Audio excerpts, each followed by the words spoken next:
ہے, ٹھیک ہے, اور اس کے علاوہ سب سے چھوٹی سورت ہے, اس کی ورسز کتنی ہے؟ 3. پہلی وہی جو آپ پر نازل ہوئی تھی اس کی ورسز جو ہیں وہ کتنی ہے؟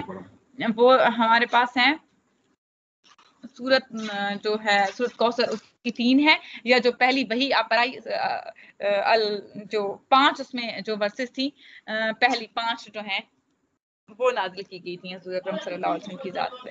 غار ہرا سے ریلیٹڈ کچھ کوسچنز تھے وہ میں نے بتا دی ہے. شارٹ کٹ کیز میں موسٹ امپورٹنٹ کیز جو آپ سے پوچھی جاتی ہیں پی ایس سی کے لحاظ سے وہ کنٹرول+C کاپی کے لیے یوز ہوتا ہے, کنٹرول+V پیسٹ کے لیے یوز ہوتا ہے, کنٹرول+B بولڈ کے لیے, اور کنٹرول+I ایٹیلک کے لیے یوز ہوتا ہے. اگر آپ نے کوئی ونڈو آپ کی کرنٹ ہے اس کو کلوز کرنا ہے تو Alt+F4 کو پریس کریں گے. یہ آپ لوگ شارٹ کٹ کیز جو ہیں وہ یوز کر سکتے ہیں. آج کا ٹیسٹ کا رزلٹ میں نے آپ لوگوں کو سینڈ کر دیا تھا, اس میں جو ہے بہت اچھا رزلٹ جو ہے وہ آج کا رہا ہے, جس میں فضا آپ کا رزلٹ بہت اچھا رہا. ویل ڈن فضا. مس بشرا بی بی ویل ڈن, آپ کا رزلٹ آپ کے بھی فل مارکس ہیں. حفصہ اور عیشا آپ 4 ایسے تھے جن کے بالکل فل مارکس تھے. آپ چاروں میں سے اگر کوئی ہے اور کچھ پوچھنا چاہ رہا ہے یا کوئی اور بھی اگر مجھ سے پوچھنا چاہ رہے ہیں ٹیسٹ کے حوالے سے تو وہ پوچھ سکتے ہیں. آپ لوگ ٹیسٹ لازمی پرفارم کیا کریں بیکاز 36 رسپانسز آج بھی ہمارے پاس تھے اور جو پارٹیسپینٹ ہیں ہمارے پاس وہ زیادہ ہیں. تو آپ لوگوں کا ٹیسٹ جو ہے یہ آپ کے فائدے کے لیے بنایا جاتا ہے, تو آپ لوگ اس کو پرفارم کیا کریں. 69 ایٹ لیسٹ ہمارے پاس پارٹیسپینٹ جو ہیں گروپ میں اس وقت پریزنٹ ہیں, اور آپ کا جو رسپانس ہے وہ 36 تھا. That's not fair. تو آپ لوگ ٹیسٹ لازمی اٹیمپٹ کیا کریں.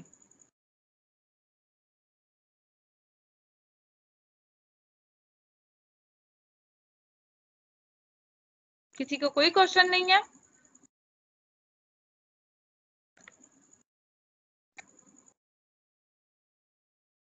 مس سائدہ میری آواز آ رہی ہے؟ جی مس جویریہ آپ کی آواز بالکل کلیئر ہے. آپ کا میرے خیال میں سیشن اینڈ ہو گیا, تھوڑا سا ٹائم بچتا ہے تو کہتی ہے تو میں اسٹارٹ کروا دیتی ہوں اپنا.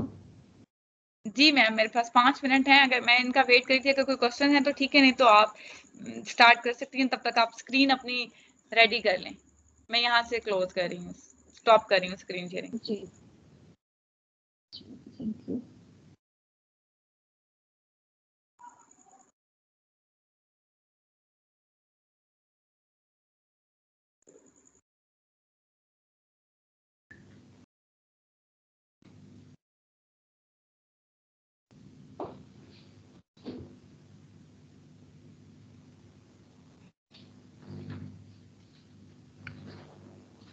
جی میم جویریہ ذرا پلیز مجھے رسپانس کیجیے گا. میری اسکرین ویزیبل ہے اور آواز کلیئر ہے؟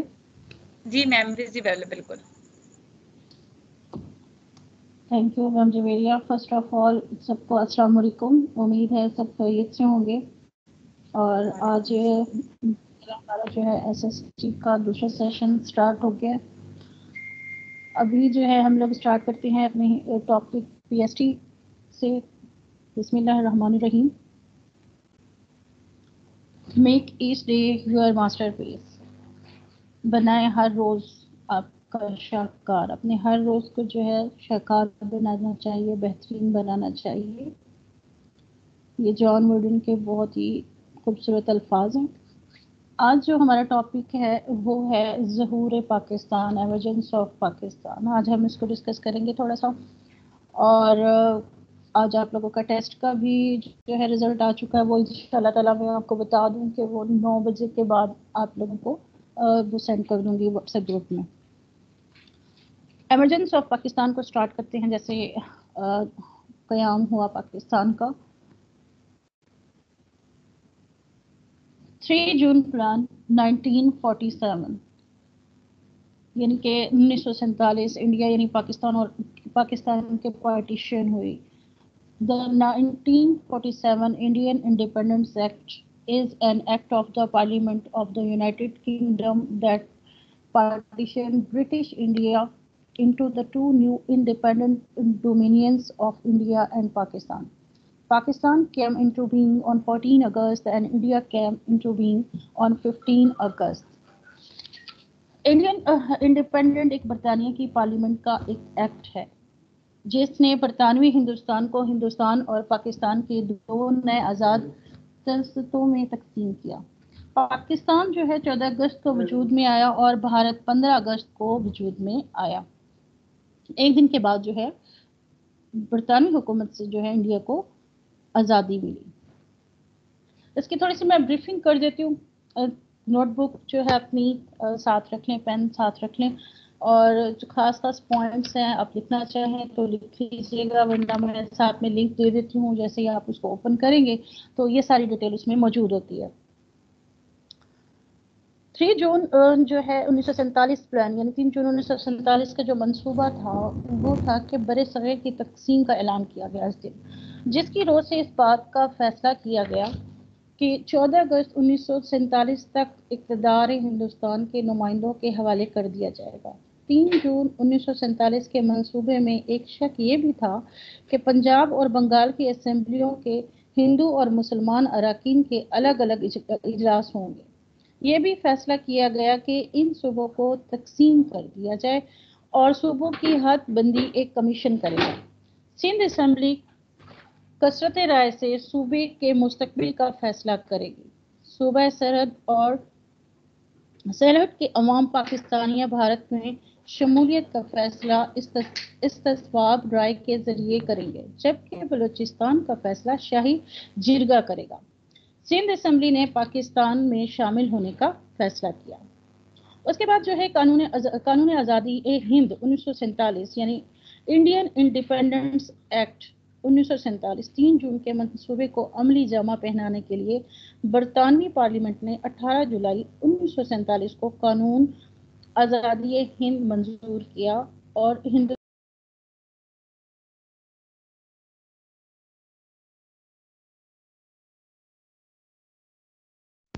اس کے بعد کو بھی میں ڈیفائن کر دوں گی کہ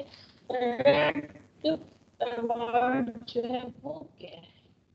ایوارڈ جو ہے کل بھی تھوڑا سا ڈسکس ہوا تھا اور پوائنٹ آؤٹ کیا گیا تھا, لیکن اس کو بریف کر سکیں تو اس کو میں چاہوں گی کہ میں بریف کر دوں گا کہ آپ کو آئیڈیا ہو جائے کہ ریڈ کلف ایوارڈ کیا. پنجاب اور بنگال کے علاقوں کی تقسیم کا فیصلہ ہونے لگا تو برطانوی حکومت نے سر ریڈ کلف کی سربراہی میں ایک حد بندی کمیشن قائم کیا, جس میں پنجاب کی حد بندی کے لیے پاکستان کی طرف سے جسٹس محمد منیر اور جسٹس دین محمد, جبکہ بھارت کے نمائندے جسٹس مہر چند مہاجن اور جسٹس تیجا سنگھ تھے. یہ سب حضرات ہائی کورٹ کے جج تھے. بنگال کی حد بندی کے لیے پاکستان کی طرف سے جسٹس ابو صالح محمد اکرم اور ایس اے رحمان, جبکہ بھارت کی طرف سے سی سی بسواس اور بی کے مکرجی تھے. تقسیم کے وقت وائسرائے اور ان کی عملہ نے کانگریس سے گٹھ جوڑ کر کے حد بندی کا فیصلہ کر لیا اور ریڈ کلف کو دستخط کرنے والی مشین کے طور پر استعمال کیا گیا. تقسیم میں ریڈ کلف نے مشرقی پنجاب کے مسلم اکثریت کے کئی علاقے بھارت میں شامل کر کے ایک طرف پاکستان کو ستلج اور بیاس اور راوی کے پانی سے محروم کر دیا, جبکہ دوسری جانب بھارت کی سرحد کو کشمیر کے ساتھ ملا دیا.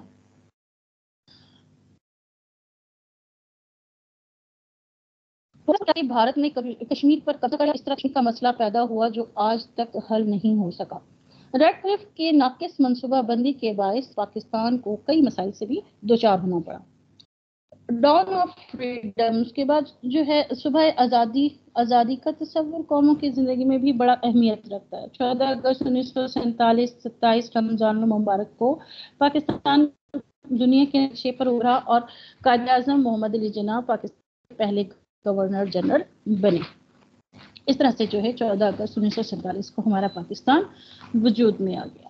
پارٹیشن آف انڈیا میں حکومت 1947 جولائی 18 جولائی 1947 میں حکومت برطانیہ نے برِ صغیر کو 2 حصوں میں تقسیم کرنے کی منظوری دے دی, جس کی روح سے 2 بڑے ممالک پاکستان اور بھارت دنیا کے نقشے پر ابھرے. 15 اگست کو پاکستان اور 14 اگست کو ہندوستان کی آزادی کا اعلان کیا گیا. اور اس طرح اقبال کے ایک خواب کی تعمیر ہوئی اور ہزاروں مخالفتوں کے باوجود پاکستان دنیا کے نقشے پر ابھرا.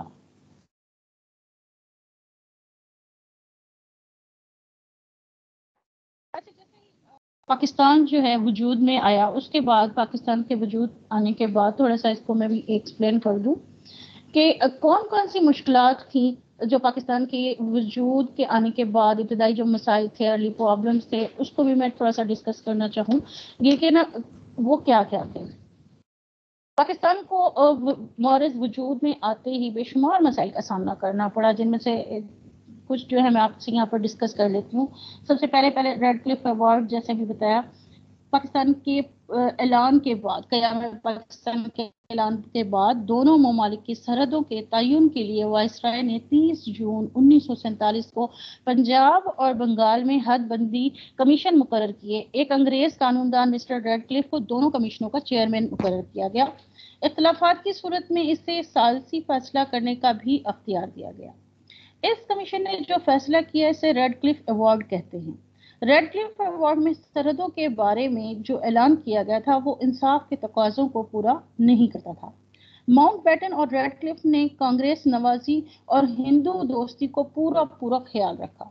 پاکستان سے ملے ہوئے مسلم اکثریتی علاقے بھارت کے حوالے کر دیے گئے اور گوردسپور کا مسلم علاقہ بھارت کو دیکھ کر کشمیر تک اس کی رسائی کو ممکن بنا دیا۔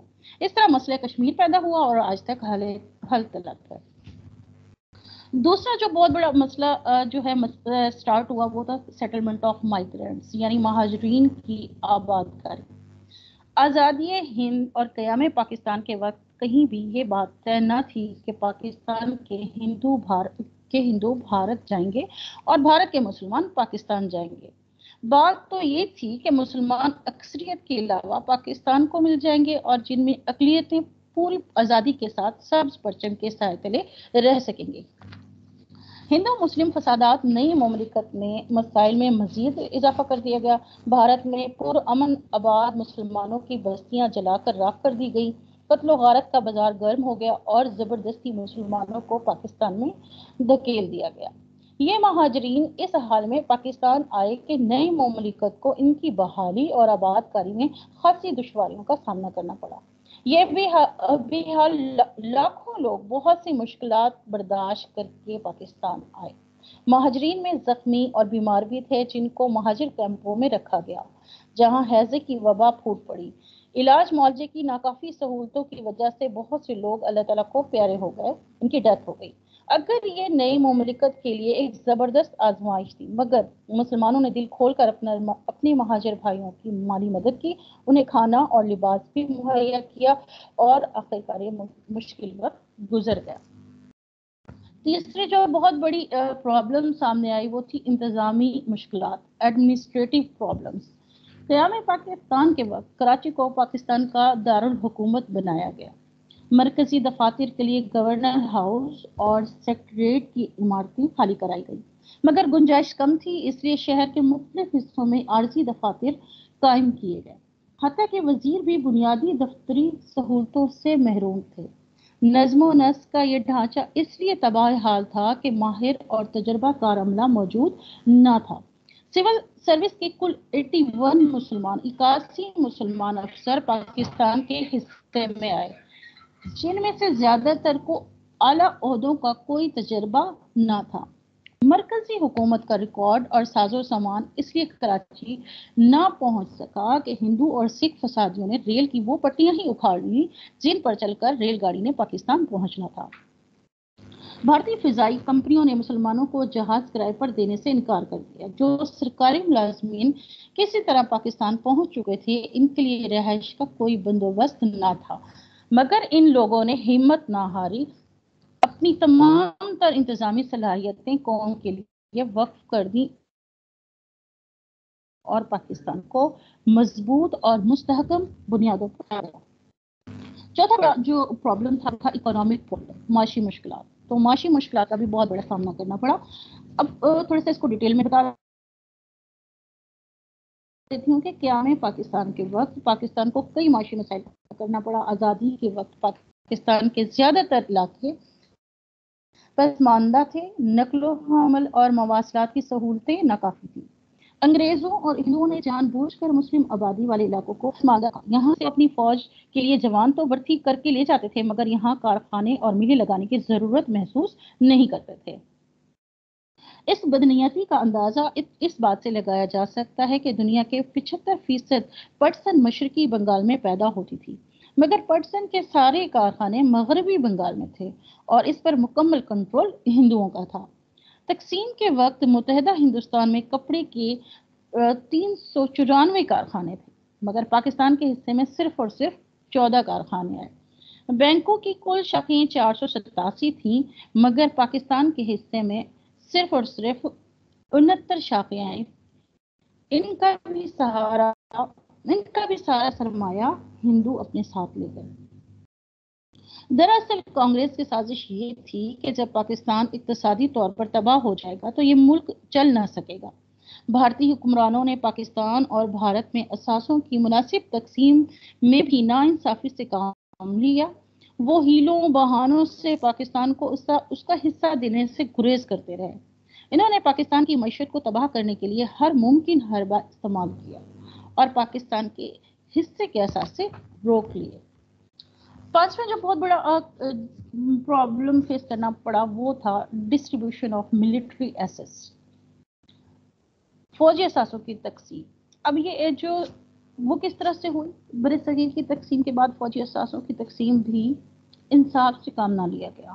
حکومت برطانیہ نے یہ طے کیا کہ 3 جون 1947 کے منصوبے کے مطابق بھارت اور پاکستان میں تمام فوجی اثاثے 64% اور 36% کے تناسب سے تقسیم کر دیے جائیں۔ متحدہ بھارت میں 16 اسلحہ بنانے والی فیکٹریاں کام کر رہی تھیں اور ان میں سے بھی ایک بھی ایسی نہیں تھی جسے پاکستان کو ملنے والے علاقوں میں بنایا گیا ہو۔ بھارتی حکومت اسلحہ بنانے والی فیکٹری تو کیا مشینری کا کوئی پرزہ بھی پاکستان منتقل کرنے پر آمادہ نہیں تھی۔ کافی تکرار کے بعد طے پایا کہ اسلحہ بنانے والی فیکٹری کے حوالے سے پاکستان کو 60 ملین روپے دیے جائیں گے تاکہ وہ اپنا اسلحہ بنانے والی فیکٹری قائم کر سکیں۔ عام فوجی اثاثوں کی تقسیم کا جو فارمولہ بنایا گیا، حکومت نے اسے مسترد کر دیا، جس سے حالات پیچیدہ ہو گئے۔ یوں پاکستان کو اپنے جائز حصے سے محروم کر دیا گیا۔ چھٹا جو پرابلم درپیش ہے وہ تھا ایگریکلچرل پرابلم، زرعی مشکلات۔ پاکستان اصل میں بنیادی طور پر ایک زرعی ملک ہے جہاں نہری آبپاشی کے بغیر زراعت ممکن نہیں۔ تقسیم ہند کے وقت دریاؤں اور نہروں پر اہم ہیڈ اوور کسی بھی بھارت کو دیے گئے۔ ہیڈ ورکس بھی بھارت کو دیے گئے، جس کے نتیجے میں ہماری نہروں کا کنٹرول بھارت کے پاس چلا گیا۔ پاکستان کو غیر مستحکم کرنے کے لیے بھارت نے فیروز پور یعنی دریائے ستلج اور مادھو پور دریائے راوی ہیڈ ورکس سے پاکستان کو پانی کی فراہمی اپریل 1948 میں روک دی۔ اس چال کا مقصد پاکستان کے زرعی علاقے کو بنجر کرنا اور پاکستان کو معاشی طور پر غیر مستحکم کرنا تھا۔ چنانچہ سندھ طاس معاہدہ 1960 کے تحت دونوں ممالک کے درمیان پانی کی تقسیم کا مسئلہ حل ہوا۔ 3 دریا راوی، ستلج اور بیاس بھارت کو ایک دوسرے 3 دریا سندھ، جہلم اور چناب پاکستان کو مل گئے۔ اس کے بعد جو 7واں تھا وہ تھے سیاسی مشکلات، پولیٹیکل پرابلم۔ قیام پاکستان کے وقت پاکستان کو کئی سیاسی مسائل کا بھی سامنا کرنا پڑا۔ آزادی کے وقت کئی آزاد شاہی ریاستوں نے پاکستان کے ساتھ الحاق کیا اور اس میں سوات، جوناگڑھ وغیرہ شامل تھی۔ بھارت کو ان ریاستوں کا الحاق پسند نہ آیا۔ اس نے جوناگڑھ پر 9 نومبر 1947 کو قبضہ کر لیا۔ اس طرح ریاست کشمیر پر بھی بھارت نے 1947 کے آخر میں قبضہ کر لیا۔ اس کے بعد قائد اعظم کی وفات پر جب قوم غم میں نڈھال تھی، بھارت نے 17 ستمبر 1948 کو حیدرآباد دکن پر بھی قبضہ کر لیا۔ اس طرح قدم قدم پر بھارت نے پاکستان کے استحکام کے خلاف مسلسل کام کیا۔ کشمیری عوام پاکستان سے الحاق کرنا چاہتے تھے۔ اس کیفیت میں ریاست میں تحریک آزادی نے زور پکڑا اور آزاد کشمیر کا علاقہ پاکستان میں شامل ہو گیا۔ تو یہ تھوڑے سے پرابلمز فیس کرنے پڑے جب ہمارا پاکستان وجود میں آیا۔ ہندوستان میں انگریز نو آبادیاتی نظام۔ 1857 میں مسلمانوں نے انگریز حکومت کو ختم کرنے کے لیے منصوبہ بندی کی، لیکن کمزور منصوبہ بندی کی وجہ سے ناکامی حاصل ہوئی۔ 1858 میں ایسٹ انڈیا کمپنی کو ختم کر دیا گیا۔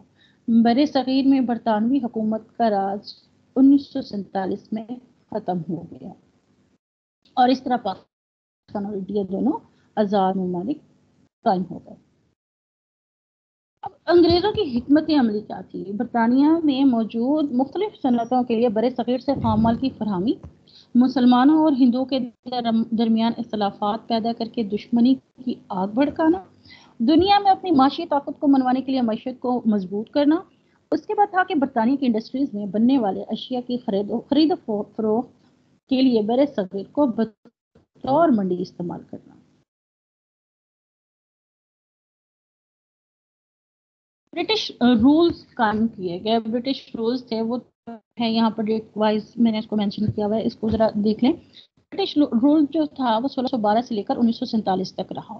اب اس میں جو ڈیٹس ہیں وہ دیکھ لیں کہ ایسٹ انڈیا کمپنی جو ہے وہ 1612 سے لے کر 1757 تک رہی، کمپنی رول انڈیا 57 سے لے کر 1858 تک رہی، برٹش راج جو تھا وہ 1858 سے لے کر 1947 تک رہا، برٹش رول ان برما جو تھا 1824 سے لے کر 1948 تک تھا۔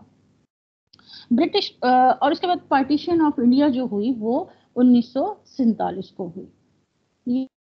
یہ برٹش انڈیا رولز تھے۔ نیکسٹ دیکھیں جی، Quaid Azam role in making of Pakistan, قیام پاکستان میں قائد اعظم کا کردار۔ As the first Governor General of Pakistan, Jinnah worked to establish the new nation's government and policies and to aid to millions of Muslim migrants who had emigrated from neighboring India to Pakistan. پہلے governor general ہونے کے ناطے قائد اعظم نے قوم کے لیے نئی حکومت اور پالیسی بنائی اور ان مسلمانوں کی مدد کی جو انڈیا سے پاکستان ہجرت کر کے آئے تھے۔ اس کو تھوڑا سا میں بریف بھی کر دوں گی۔ Service of Quaid Azam for Pakistan, Quaid Azam کی کوٹیشنز ہیں کچھ۔ علم تلوار سے بھی زیادہ طاقتور ہے، اس لیے علم کو اپنے ملک میں بڑھائیں، کوئی آپ کو شکست نہیں دے سکتا۔ قائد اعظم محمد Ali Jinnah 25 September 1876 without education is complete darkness and with education it is light, education is a matter of life۔ Quaid Azam کے حوالے سے میں تھوڑی سی بریفنگ دینا چاہوں گی کہ ان کی جو خدمات ہیں وہ کس طرح سے تھیں۔ قائد اعظم محمد علی جناح 25 دسمبر 1876 کو کراچی میں پیدا ہوئے۔ سیاست میں آپ کی دلچسپی اس وقت شروع ہوئی جب آپ انگلستان سے آئے تھے۔ آپ پہلے کانگریس میں شامل ہوئے، اس وقت وہ ہندو مسلم اتحاد کے زبردست حامی تھے، آپ کو ہندو اتحاد کا سفیر بھی کہا جاتا تھا۔ 1909 میں ہندوستان میں منٹو مارلی اصلاحات کا نفاذ ہوا، وائسرائے ہند کی کونسل کے ارکان کی تعداد بھی 16 سے بڑھ کر 28 کر دی گئی۔ ممبئی کے مسلمانوں نے اس کے لیے قائد اعظم محمد علی جناح کو اپنا نمائندہ منتخب کیا۔ 1913 میں آپ مسلم لیگ میں شامل ہوئے اور مسلم لیگ نے ان کے کہنے پر اپنے دستور میں ترمیم کرتے ہوئے حکومت خود اختیاری کو اپنا مقصد حیات بنایا۔ آپ کی دلیرانہ سیاست نے برطانوی راج کی جڑیں ہلا کر رکھ دی۔ کانگریس کی مسلم دشمن پالیسیوں کے باعث 1920 میں کانگریس چھوڑ دی۔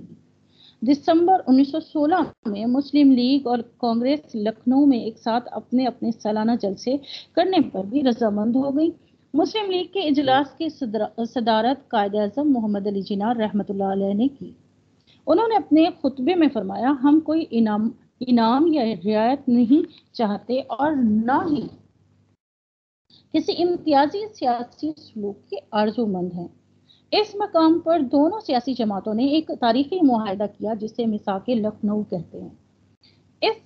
اس مقام پر انہیں ہندو مسلم اتحاد کے سفیر کے لقب سے نوازا گیا۔ 1919 میں حکومت برطانیہ نے روڈ ایکٹ منظور کیا۔ اس کے تحت حکومت کو وارنٹ اور مقدمہ چلائے بغیر گرفتاری کا اختیار دے دیا گیا۔ میم جویریہ، میری آواز کلیئر ہے؟ پلیز جہاں پر مسنگ ہو تو مجھے بتائیے گا۔ اس قانون کے تحت ملزم کو صفائی کا موقع دیے بغیر خفیہ مقدمہ چلایا جا سکتا تھا۔ قائد اعظم رحمۃ اللہ علیہ نے اس مسودہ قانون کی مخالفت کی اور اسے غیر آئینی قرار دے دیا۔ احتجاجاً انہوں نے وائسرائے ہند کی کونسل سے استعفیٰ دے دیا۔ اس موقع پر انہوں نے فرمایا، میں محسوس کرتا ہوں جو حکومت زمانہ امن میں ایسے قانون کو منظور کرتی ہے وہ مذہب حکومت کہلانے کا کوئی حق نہیں رکھتی، تاہم مجھے امید ہے وزیر امور ہند تاجدار برطانیہ کو یہ مشورہ دیں گے کہ وہ اس کالے قانون کو مسترد کر دے۔ پھر 1929 میں قائد اعظم رحمۃ اللہ علیہ نے اپنے مشہور 14 نکات پیش کیے۔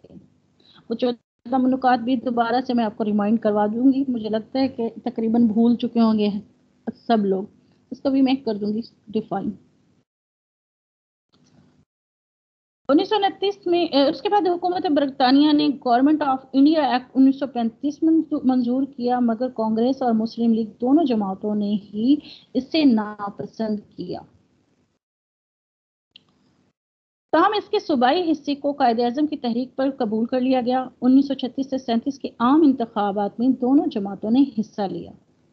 1934 میں قائد اعظم محمد علی جناح رحمۃ اللہ علیہ نے علامہ محمد اقبال رحمۃ اللہ علیہ اور دوسرے سرکردہ مسلم لیگی رہنماؤں کے کہنے پر انگلستان سے وطن واپس آ گئے۔ ان کو مسلم لیگ کی صدارت سونپ دی گئی۔ آپ نے دن رات ایک کر کے مسلمانوں کو اس پرچم تلے جمع کیا اور 1940 میں لاہور میں مسلم لیگ کا سالانہ جلسہ منعقد ہوا، جس میں ہندوستان کے مسلمانوں نے متفقہ طور پر ایک قرارداد منظور کی کہ ہندوستان کے مسلمانوں کو ایک الگ خطے کی ضرورت ہے جس میں اپنی اکثریت کے بلبوتے پر اپنی زندگی اسلام کے اصولوں کے مطابق گزار سکیں۔ اس جلسے کی صدارت قائد اعظم محمد علی جناح رحمۃ اللہ علیہ نے کی تھی۔ مسلم لیگ نے 1945 سے 46 کے انتخابات میں شاندار کامیابی حاصل کر کے انگریزوں اور ہندوؤں پر واضح کر دیا کہ مسلمانوں کی واحد نمائندہ جماعت مسلم لیگ ہے اور وہ پورے ہندوستان کے مسلمانوں کی نمائندگی کر رہی ہے۔ ان انتخابات میں آپ کی قیادت میں مسلم لیگ نے مرکز میں 100% اور صوبائی اسمبلیوں میں 90% کامیابی حاصل کی۔ آپ نے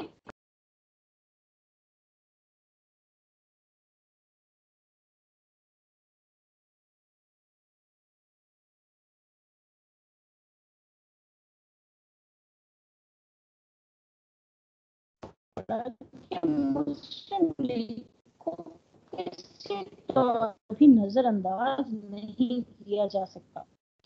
14 اگست 1947 اس نئی اسلامی خود مختار ریاست کے پہلے گورنر جنرل کی حیثیت سے حلف اٹھایا۔ قیام پاکستان سے کچھ عرصے پہلے قائد اعظم رحمۃ اللہ علیہ کی صحت خراب ہو گئی تھی، لیکن اس کے باوجود وہ دن رات اپنے فرائض سر انجام دیتے رہے۔ ان کو آرام کا ہرگز موقع نہ ملا، جس کی وجہ سے ان کی طبیعت اور زیادہ خراب ہو گئی۔ جولائی 1948 میں بیماری نے شدت اختیار کر لی اور آخر کار 11 ستمبر 1948 کو وہ اپنے خالق حقیقی سے جا ملے۔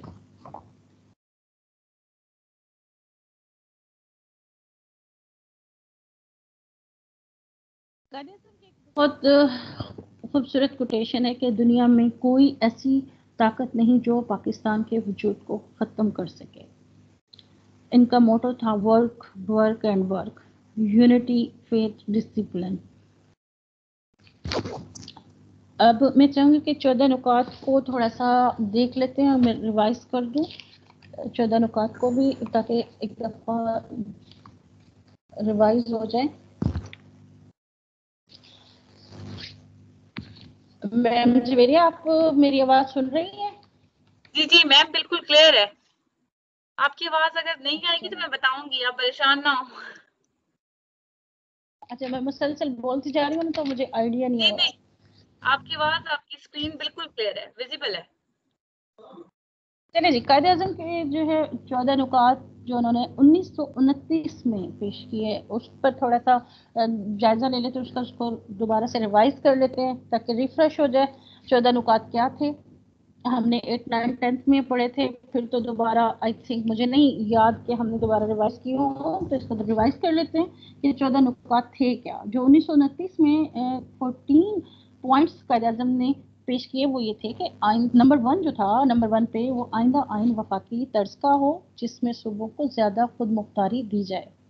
دوسرا تھا تمام صوبوں کو ایک ہی اصول پر داخلی خود مختاری دی جائے۔ تیسرا پوائنٹ تھا صوبوں میں اقلیتوں کو مناسب نمائندگی دی جائے۔